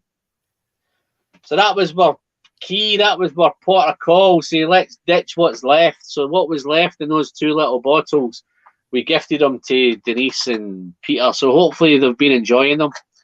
But Peter, that was that. Were you able to try those, Peter? Did you have time to try them, you and Denise? If you did, what'd you think? No harm, no foul. I don't own the company. If you didn't like them, that's fine. But I thought they were good, varying variations on American bourbon. So. Yeah, we started this, Jerry. Just quick one. It's been all over the internet today. Talisker 18's just been re-released. I've seen it for Welsh Toro's seen it for 180. I've seen it at 175. So that bottles went from about 85 quid to 180 on the new ones coming out. But crazy, man. Don't think many people will be buying that, will they? What do you think? You're saying I should go to my mom and pop's right now and buy the 18 at the old price. If you can get it, yeah. Yeah, it's always 175, 180 here now, the new ones. So yeah, that was pretty much the Scottish run up. Obviously there was a lot more in between. I've just tried to give you the kind of overview version of it. Jerry drunk much more whiskey than I've mentioned in the chat. So I've tried to give it as, drinking responsibly and all that, but he certainly wasn't drinking responsibly, folks. He was just kind of letting rip. He was like a kid in a sweetie shop, man. So he was just like, what can I try? What can I try? At no point was I over the edge. No, I know you weren't, me. I'm only joking. At no point. But you're right. But remember, I was sampling, not drinking a lot.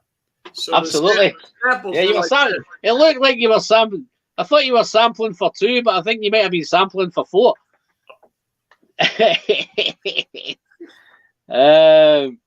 Yeah, so that was pretty much the overview. We met lots of great people along the way. Lots of great friends. I've caught up with a few people since on Instagram and Twitter and Facebook and all that kind of stuff. Where are we? Dram Yankee, you were a gent at my place, pal. So, what about me, Mark? Was I no a gent? Yeah, no, you could have said you were both gents, but it was a real honor. Yeah, to be at your house. So then, the last leg is getting back home, so we made it back in good time. We had a nice easy drive back down again. I got the chance to get the car up to kind of full speed again. Got back. Then the job was to try and pack Jerry's case. So try to fit all them 19 bottles back into his case, which was, that had been, I should have videoed that. That had been a good video, that. But yeah, we managed to get them cased up, and then with a night planned with the Manchester Whiskey Boys. We were heading over to the Malt Monks. Big thanks to Andy C for dropping us off, so we got a chance to drink some more again. We had a poker night, so it wouldn't be fair to say that Jerry's over for Vegas and we never had a poker night. So that had been fun. I think Justin deserves a medal for trying to put up with all these guys that don't know how to play poker. So yeah, big thanks for that, Justin. We might do that again at some point. I don't know how soon it'll be, but there you go. I would say this though. On the way back to Wild Way of the Time, from Glasgow down to Manchester, what's that, 3.5, something like that? 3 hours, yeah. So I did a crash course with Alan on playing poker. And I will tell you, he is a really good student. He sucked in the information and he applied it to some degree.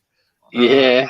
There were a couple of violations. I told him, you're going to be tempted to do this, and everybody does, but don't do it. And he did it anyway. That's the process of learning poker. But it cracked me up. I said, "Don't do it." Okay, I won't do it. And then he did it. I was sitting next to him, so when I folded, I could see his cards and see. Like, I told you not to do that.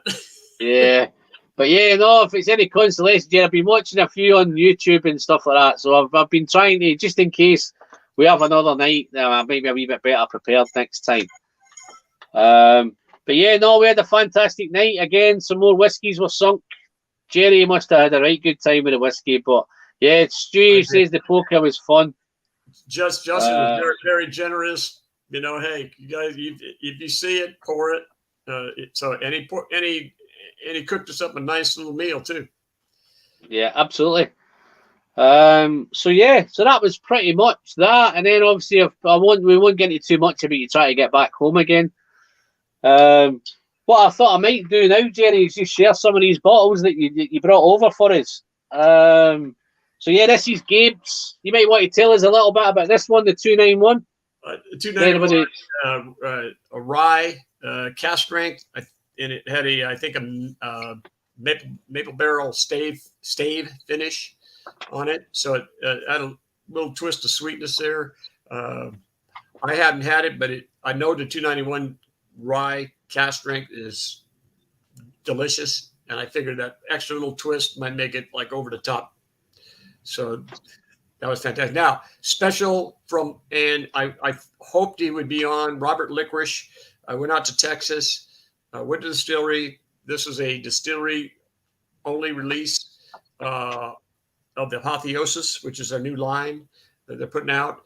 And this is a Pinot de Charentis, which I've been begging him for 2 years to bottle. And one of the best Texas whiskey, if not the best Texas whiskey I ever had. And he was, people were lining up, getting tickets and stuff like that for Saturday release on this thing. They were calling into him. I was in there on a Friday, and he was gracious enough to allow me to have an extra bottle for Alan. And I brought that over for him. And hopefully he'll open that and then review it sometime in the future. I suppose yakking at me. Yeah. I can't even fit it on any of my shelves, Jerry. It's too tall for my shelves. It is a tall bottle, and it is good cask strength. I think it is just a smidge of water. I don't know what smidge means, but that means drop it, taste it, and then you'll hit the right spot where it just really explodes with those flavors. Smoke Wagon out of Vegas, by the way. Would it be fair if you didn't bring a little bit of Vegas with you, would it? Specifically requested by Alan for him and a friend, so I was able to stash 2 of those away and bring them out. And yeah, my buddy has his now, Jerry. He's loving it. And he cracked his already? He's cracked it. Yeah, it is delicious. It is. He was planning to keep it for a special event, but it lasted about 6 hours before he opened it. He couldn't stand it. Well, no. Yeah, that's one of those no-brainers. It's always a hit. It's high up on the chain for bourbons. Okay, so Blue Run. Again, what company started up about 4 years ago. Some source stuff, but they high rye. Yeah, it's a high rye bourbon. So those of you who like rye, like that spice, I know Mark does. This is a bourbon for you.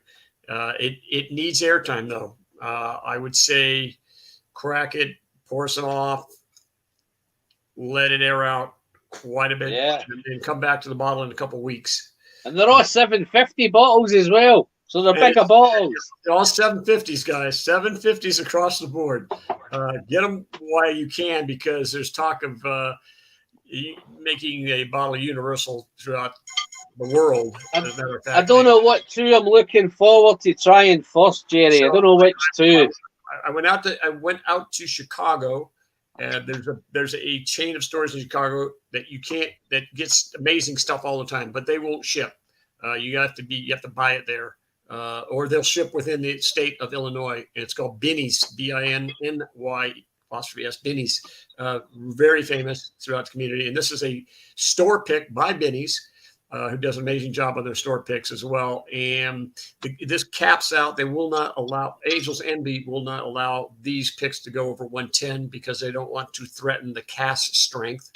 Angel's Envy, of which I think I brought over a sample for you, Alan, of the cask strength. Yeah. Yes. No. Oh, did you? No, the samples. I think I brought you. I can't remember. I've got that many. I'm honest, I've got that many samples, Jerry. I don't know what I've got there, mate. No, you know what? Yeah, the cask strength of the Angel's Envy. Anyway, that's a store pick, and so it's better than your average Angel's Envy, which comes in. I believe those come in at 90, 92. Okay, this is a swap, and so he got that, which is the 2018 inaugural release of the Heritage Barrel. Which for about a week could be found on the shelf till people started reviewing it and found out it was absolutely fantastic. And there's a 2018 inaugural release of the Heritage Barrel at bottle and bond strength is 100 proof, but it drinks just stupid.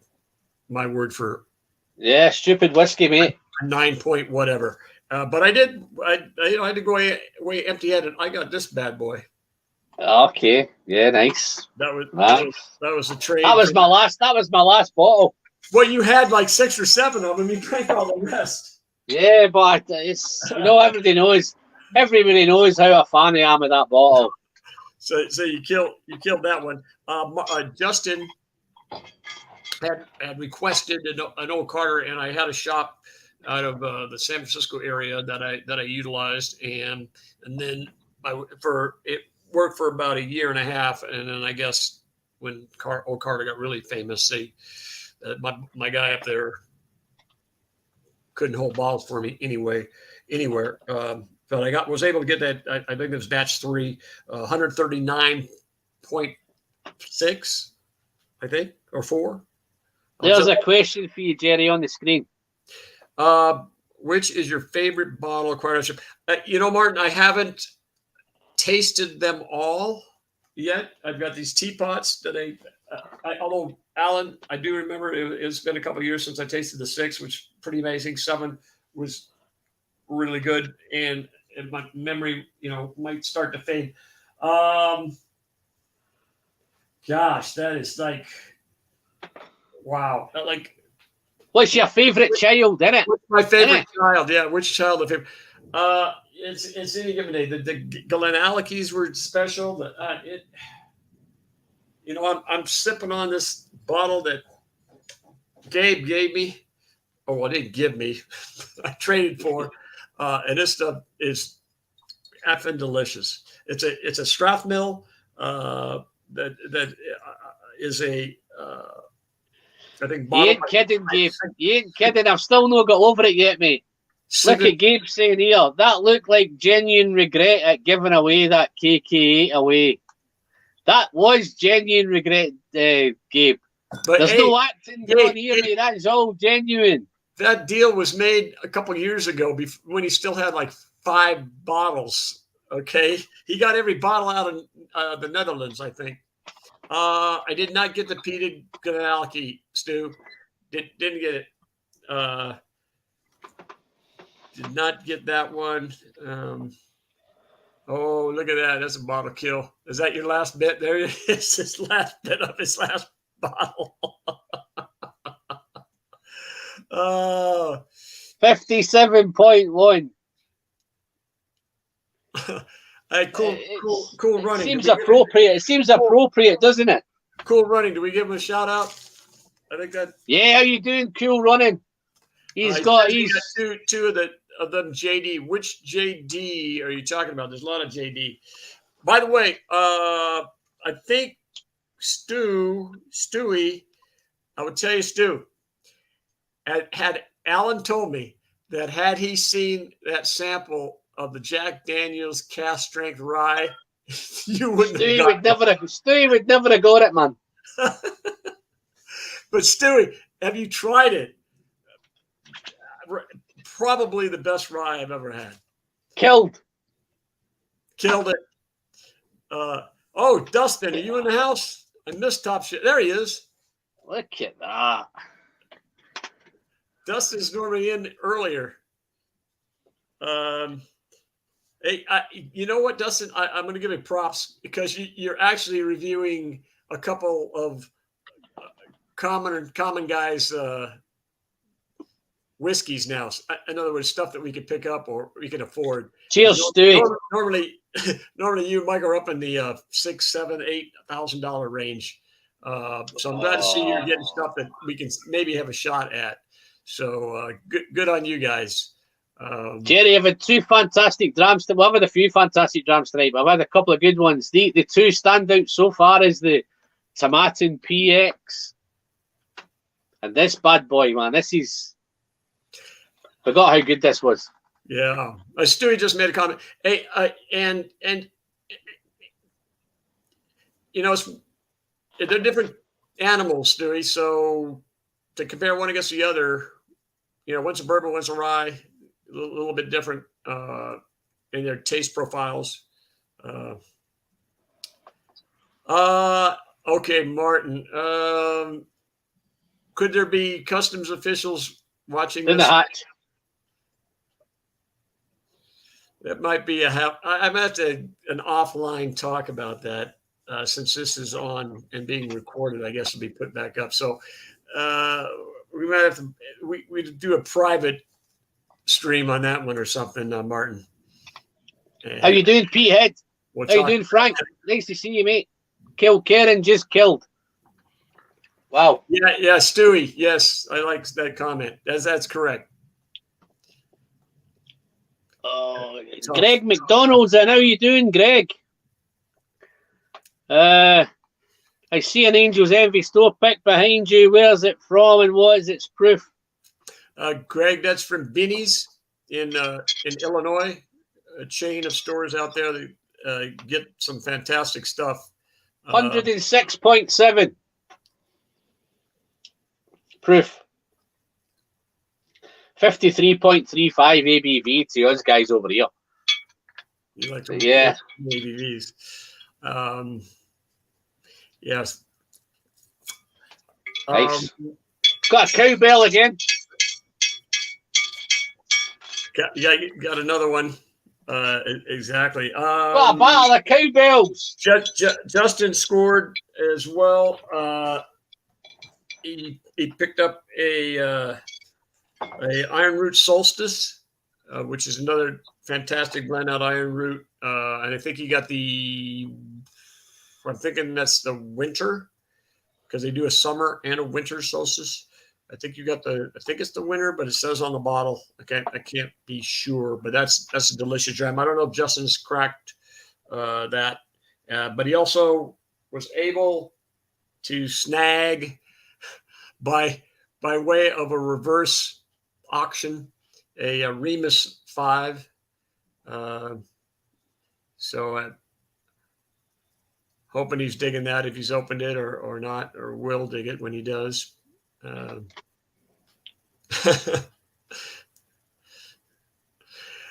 Dustin's saying your bourbon selection. Yeah, I've just seen it. And to tell you the truth, that's not hard to do. Your standard bar here knows they can't sell a lot of high end stuff, so there's very few. Gabe, I don't know how safe this one is, mate. You need to be quick. He's eyeballing that, Gabe. Better get on over there. I'm actually anxious to hear Gabe's notes on that.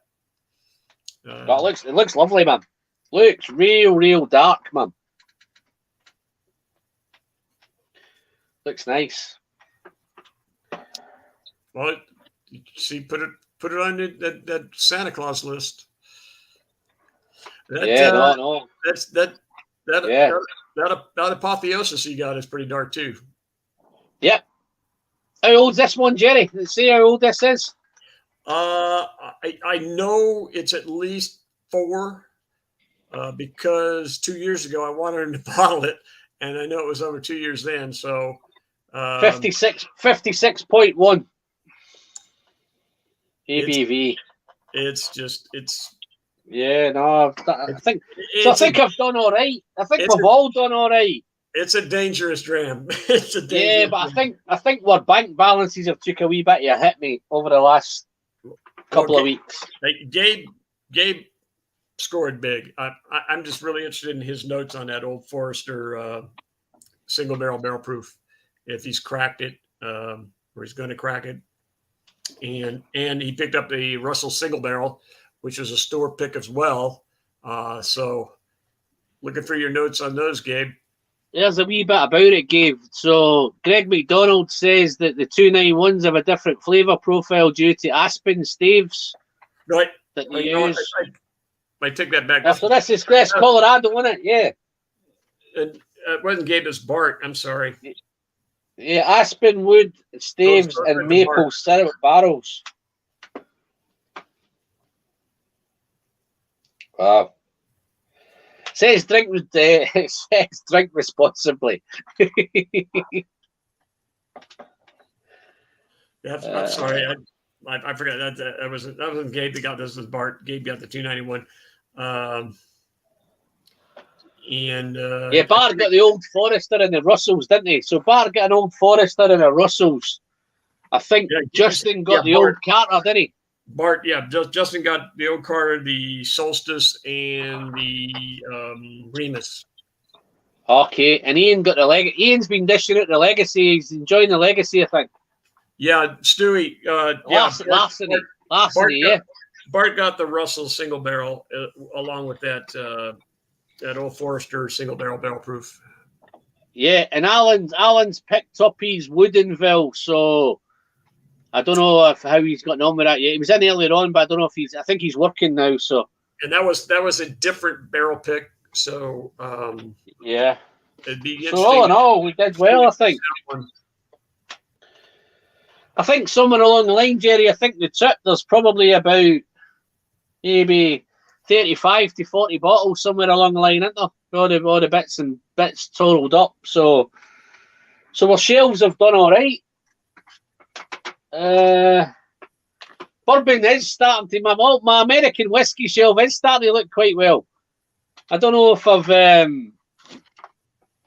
I did it too well. I think I would look. This camera's shit, man. So I can't remember who ended up with the Balcones distillery only, the wine finish. Oh no, I tell you who ended up with that. Alan and Stewie split it. Oh, they did. Alan and Andy C and Stewie split that bottle. What'd you guys think of that? I know they're both on, so I'd like to have their notes on that. Yeah, so they definitely, because I split it for them. I gave them the bottle to break it up for them, I think.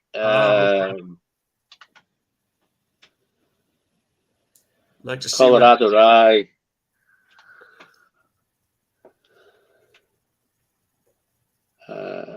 Colorado Rye versus the MB Roland Craft. I might go to Kentucky for my £60. Here we go. Cost of whiskey. Context: had a long work day on Tuesday and needed to get out of the house about 8:30, so me and partner wandered up to the local pub. We had 3 large G&Ts each, and it was 66 quid. Fucking hell, man. I think when we were out, I don't think the buying the drinks was that. I think it was quite reasonable, wasn't it? I don't think we you could have overdone it if you wanted to buy them family casks at Glenfarclas, and it would have cost you a fortune, particularly if you wanted to do the 84. I think the reason the 84 was so expensive, guys, I think Steve explained it, that in 1983 the 37 distilleries closed, so they had the big cull, and Glenfarclas was one of the ones they should have closed as well, but they managed to keep it open.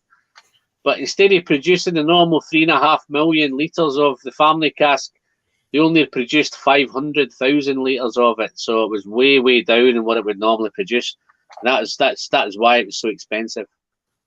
Is the pot still awake? No, we've got a load of rye stuff going on here, a lot of American chat going on now, so I think we might be left with a lot of the guys that drink the American stuff left in this time of night. Mike Meyer, how you doing, Mike? Nice to see you, buddy. Been a while. Sure, we catch up from time to time, so it's nice seeing you again, big fella. I'm going to have a wee sip of this Deanston Chronicles. Cheers for dropping in, Mike. So, yeah. Okay, Jerry, so a couple of questions then. What was your highlight of the trip? What was your... What thing can what if there's anything that sticks out? I would say if you're going over there and doing a trip, make sure the distilleries are distilleries, the tours. One of the highlights was the pubs we went to. The Mash Tun, the Highlander, the Copper Dog, and talking to the people there, just yucking it up with them, and just sending some good whiskey down the hatch, eh? And some good whiskeys too, at what I thought were reasonable prices. So that was one of the highlights. The other one is just dry, because I got to look around. Alan was doing the driving, but he sees it all the time. But the weather was way better than predicted. When I first started looking at it and planning my packing, it looked like it was going to rain 6 out of the 7 days we're on the road. It turned out the opposite. It was sunny, nice weather, with the exception of the last day in Glasgow where it was raining off and on, and it wasn't bad. So that was a really good highlight, that the weather was really good. And I think the things that I picked up, when you go into those bars, it's very, very easy, because particularly the whiskey bars where we have the book with all the whiskies. And it's great to try maybe a 23-year-old GlenAllachie, but then when they're hitting you with a £50 price tag, or you couldn't sustain that all the way through. Where I tend to find, I found some really good value in those menus, is maybe looking for something, because I think trying a 25-year-old, well, not a 25-year-old, but maybe a 19-year-old GlenAllachie, what chance are you ever going to get to do it again? So you might want to pay the 30 quid or the 40 quid to try it. I think, you did do one that you wanted to try, didn't you? What was the one that you got one that you wanted to try? I think it would be the family casks, I think. But yeah, you could really dive into those menus and really go to town and spend a fortune if you got carried away. But I think looking through them, it's just finding some value in there, some really great values, which I found were the Thompson brothers were great value. I think I got a 7-year-old Ben Nevis Thompson brothers cask strength, £3.50. So I think there's definite value in there. Some of the independent bottlers were quite reasonable as well. But yeah, so that's where we were with that. So that was good. Yeah. And also, meeting the folks along the line, Mark and Hamish, fantastic guys, fantastic. And then in Glasgow, Peter Lee, Alan, and all the folks, the other folks that we met there as well. Those were the highlights. Yeah, absolutely fantastic. No, it's been great, and I think even just catching up here with the Whiskey Boys and the poker night for me was great. The only downside for me was the driving, but to get from A to B, I just love to see the look on your face whenever we drew in somewhere. We'd drive into GlenAllachie and then you'd see all them warehouses, or we'd drive into Glenfarclas and you see Steve with his tartan gear on, and you know, I actually seen one little taxi driver. A little taxi driver was done up with a full-blown kilt on, you know, the little tartan tammy, the little ginger wig and everything. So there's some fantastic things. The great news for you guys, I don't think this live stream is going to go much longer because I've just got my phone died up saying that it's dying. So we might just make the 2 hours, which is perfect for me. No, it was brilliant to catch up with you as well, Peter. Listen, I'd love to do it again at some time. I'd love to spend a wee bit more time. I know that was a wee bit rushed in the end on the Sunday night. But yeah, no, I'm sure we'll bump into each other somewhere, maybe at Ardnamurchan or maybe at Glengoyne or on one of them Monday trips that you do. We might bump in somewhere. If you're ever in Manchester again, then you know where to head to. Great catching up with Mark Slinger. That was one of the highlights for me. Is Hamish and Mark made it fantastic. Meeting those 2 little Japanese lads in that Highlander Inn, which was great. I won't tell you what they called me, but it's, you know, it went down quite well. And just everywhere along the line, everybody was so friendly and so helpful. And you know, I don't think we had any bad experiences the whole time we were there. I think everything was pretty positive. Great. Springbank was great. I'd love to have spent a wee bit more time in Campbeltown and maybe done Glen Scotia as well, which was a shame. But I think I'd arranged something with Gary at Glen Scotia, but they were pretty much tied up with the Scottish Open. So I think that's where kind of Glen Scotia lost its way a wee bit for us. Deanston, need to get some more Tamdhu back in there. Pricing's getting out of control, I think, a little bit at Deanston. I'm not going to get into any rants because it's all been pretty positive. Thoroughly enjoyed it. Great picturesque distilleries. Took some fantastic pictures. If you follow me on Instagram and Facebook, I've posted some stuff on there. Yeah, Donner mentioned the Darnett Castle Hotel. We did go past there. We considered slightly going in, but we were a little bit behind schedule. And yeah, I wanted to get to Balblair, I think. Yeah, no, but one of the highlights for me is I'm going to look into a wee bit more of these Thompson Brother bottles. I've been looking around. There's plenty of stuff around. Great artwork, great bottles. The ones that I had when I was away on the trip were all fantastic. As I say, I've got a review coming out tomorrow on it's a sample review tomorrow, and that's the Thompson Brothers, £35 a bottle, 48.5.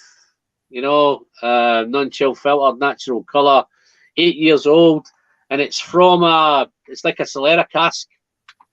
So they keep draining it down to 2/3 empty, and then they fill it up again, and so it's always changing. So yeah, looking forward to that. Hamish, next time I'll try to plan it so you don't have a family commitment and you can hang with us longer, because it was a joy hanging out with you. For the guys, anybody, if any of you ever visit, I know you're pressed for time, so thanks a lot, Hamish, for. If any of you ever visit Manchester, then just drop me a note, guys. I'll be happy to show you around, share some whiskey. I think Eric's been saying it's time for me to get a haircut, and Jerry can give me some tips on how to get a haircut. Where are we? Have Manchester lived forever, but glad to see you still. Your friend. You may have lived in Manchester forever. Glad to see you still like your pounds worth. Yeah. David, David's hanging a while. David, nice to see you, mate. You've been in a wee while now. So how many litres of spirit is one allowed to take from Scotland to the States? I'll leave that to you, Jerry. All right. So I don't know how far the innocent stupid card would go, but that was going to be my option, and I'm sure Eric had a backup plan as well. So here's the deal: you can take virtually as many wine bottles as you want, but once you exceed 30 ABV, and there's no whiskey I know of that goes under that, you're limited. United States, you're limited to 6 bottles per bag. Now you can bring in as much as you want, just 6 bottles per bag. But it's a long list of stuff you have to read. So I was reading, 24 bottles I'm covered, and I kept, I better read it all. But it's kind of like I was saying, do you agree to all these terms? That it's 5 pages long. You just click, yeah, I agree, and you don't really read it. So you can kind of claim that, hey, I saw 24, and they'll say, no, that's just for wine. Not for anything above 30% ABV, 6 bottles. Now going in, into UK, it's 5 bottles. But again, I was going to play the stupid card. So coming back, 6 per bag. But I figured I'm reading all these cancellation of flights. They don't have flight attendants. They don't have pilots. They don't have TSA. They don't have this. How are they going to have a baggage sniffer? So I just rolled the dice and got lucky both ways. Yeah, no, cool. So that's the rules. Peter Lee might be making it to Manchester at some point. So a big thanks to you. Lovely catching up with you, Jerry. That's what Peter's been saying. Donna Pass. Oh, thanks. That info won't be able to get back for quite a while. Eric, own as much as you can fit in your luggage. There was a customs question as well. Now going into the UK, no problem, because everything was a gift. I'm not reselling. I'm not doing anything. So it was this gift stuff. So I'm not really a citizen of the UK. So there's no real issue getting. Now coming back in the United States, half the stuff I took over were swaps anyway, right?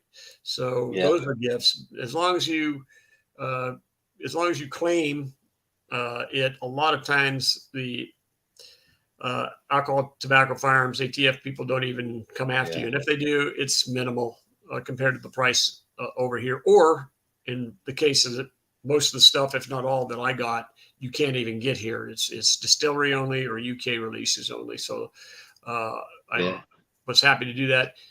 And they just waved me through. So Eric's saying just fit in as much as you can fit in your bag because he's done it twice. Yeah, you can do that. I'm just saying, technically, it's not illegal. If you exceed 6 coming in, 5 going in the UK. That's in anything above 30% ABV. Yeah, I'll catch up with you November, Simon. I'll see you there, mate. I've got my tickets and everything, so happy days. We'll catch up again there, mate. I might bring you some of this stuff that Jerry's bringing me. I might have a few samples in my bag. Yeah, Leo's got it right. That's exactly what it says. 5 liters, which is 750 bottles per bag. That's correct. So that's pretty much, guys. I think that's just a quick overview of it. I think my battery's about to die, so I've had some technical issues today, so it's been a wee bit rushed. I think I don't think it's been as slick as it normally are. But no, big thanks to Jerry. It was fantastic being able to show you around, Jerry. Thank you very much for your beautiful generosity with some of these bottles. I'm particularly, you always say with something always tastes better when somebody else has paid for it. Yeah, I'm sure this Blue Run is going to be the best rye that I've ever tasted. Maybe Mark will share it. Maybe Mark will share it with you. Yeah. It's a high rye. It's not a rye. It's a bourbon, but it's a high rye bourbon. That's a high rye. Yeah. I think it's 35 rye on that. I think it's it tells you on here. I think 65 corn, 30 rye. 30 rye and 5 malted barley. 30 rye? Okay. 30 rye. 5 malted barley, 65 corn. So I'm pretty sure that's going to taste really, really nice, that. So I was almost tempted to open. If I had more time and had more battery, I might have opened it tonight. If Mark is shipping you a PX, You give him that. You give him that. But, guys, short one tonight. I've managed to get out. I've kept to 2 hours, which I've always loved to try and get to 2 hours, and I've managed to do it tonight. I think the wife will be over the moon, so it means I can come in a reasonable time, and I might be able to take her out somewhere tomorrow and spoil her tomorrow. So she's been... One of the big thanks is to my wife for letting me go away for a week with the DRAM Yankee, so I'd like to give a big shout-out to Marie. Yeah, I'm sure she enjoyed her safer time on her own as well, so she likes her own space and her own time. And I'm looking forward to trying these bottles. Going to have a wee bust of reviews coming out, guys, because I took July off, caught a bit of COVID, and I'd planned to take 2 weeks anyway. Oh, the SMWS. Yeah, I've got a couple here myself. So that's pretty much, guys. So I'm just going to end it. I'm going to get off. Again, big thanks to Jerry. Big thanks to everybody else who's popped in. If you so happen you haven't clicked that subscribe button, then what are you waiting for? It's just down there, guys. Just give it a quick click, but I'm sure you're all subscribed. I'm just going to catch up what we've got here before I get off, just to make sure I'm a wee bit behind in the chat, I think. 14th... Stewie's in August, on the 14th of August. So was that next week? I think Stewie's there next week. Potstill. Glasgow. SMWS, Stewie. Stewie, if you need a membership, mate, give me a shout. You can, but yeah, I think you might have a membership. I think he's got a membership for it anyway. So 38 Bath Street, if I remember right. Nice to see you in there, Barry. Nice for popping in, mate. I know you've been in a wee while now, so I've just realised who it is. SMFX Basser, Barry Islop. Nice to see you, buddy. Peterhead, Yankee was fun hanging out. A little short for me. You can always catch it on the replay, Frank. You can always go back and catch up again. We didn't do, to be honest, we didn't do too much Pete, Frank, to be honest. I think Jerry had a few Petey drams in the bars, but one more thing, or a couple more things, but Amish, please tell Ferret, thank him so much. It was a wonderful time at his shop, and he's very generous sharing with us some of the pours that he did of the open bottle. So thank him very much. That was a good time at the Highland Whiskey Shop. So if you guys get up in there in Inverness, that's the place to go. And I'm sure Highland Amish, if he's available, we'll happy to show you around. Yeah. Malt room just too. Before you get off, guys, if you've not hit that like button, smash that like button. YouTube likes it. Alan likes it. If my microphone sounds all right, just hit the like button. You know, to check out everything's working properly. Hopefully next time I'll be able to do a wee bit longer one. I'll get my sound sorted out and I'll have a wee bit more time and look it through. But other than that, guys, Jerry, thank you very much for coming on tonight. And what your plans for the rest of your day? You've gone out, sunbathing or something now? Or well, I've got to take. This is a swap that Justin Adams did. All right. With Robert Licorice, and that's what I was hoping Robert would pop in tonight or today. And so this will be going over to Texas. So I plan a trip back there to the Iron Root to present that to him. Thank him for my apotheosis. And I'll tell him. But by looking the time, forward, I will be going for probably 2 months till the end of September-ish. So by then, hopefully you've opened it and might even review it. And review it, and I got your notes on it. But it's very special. I think I gave some. I think I poured some for Eric. Can't quite remember. I gave Eric a number of samples. I couldn't remember. Yeah. I think I did, but. So anyway, thanks again. Special thanks again to Mark Slinger and Eileen Hamish for coming out, and the guys down in Glasgow too. Peter Lee, Alan, Shave came out. Harry, and John.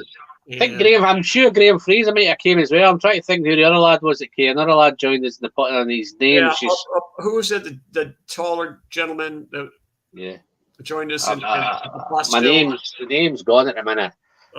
Thanks to Peter and Denise. Thanks to everybody, guys. It's done. But yeah, that's pretty much I'm Alan. I'm the whiskey friend. Until the next time. I'm the DRAM Yankee.